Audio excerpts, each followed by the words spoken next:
નમસ્કાર દર્શક મિત્રો, હું આપની સાથે છું રાખી અંજારિયા। સ્વાગત છે આપનું કચ્છ ઉદય ટીવી ન્યૂઝમાં। તો દર્શક મિત્રો, જોઈએ આજના સમાચારો વિસ્તારથી।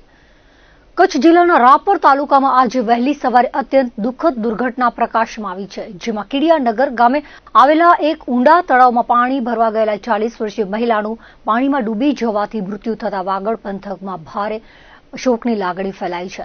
પ્રાપ્ત વિગતો અનુસાર આજે વહેલી સવારે રાપર તાલુકાના કીડિયાનગર ખાતે રહેતા લીલીબેન કેશાભાઈ કુડી નામના મહિલા તળાવમાં પાણી ભરવા માટે ગયા હતા। આ દરમિયાન અચાનક પગ લપસી જવાથી તેઓ પાણીમાં ગરકાવ થઈ ગયા હતા। આ ઘટના અંગેની જાણ થતાં જ રાપર મામલતદાર દ્વારા તાત્કાલિક ધોરણે બચાવ ફાયર વિભાગનો સંપર્ક કરવામાં આવ્યો હતો। બચાવ ફાયર ટીમ તમામ જરૂરી સાધનો અને બોટ સાથે ઘટના સ્થળે દોડી ગઈ હતી। ફાયર ફાઇટરોએ સ્થળ પર પહોંચી તાત્કાલિક અસરથી શોધખોળ શરૂ કરી હતી।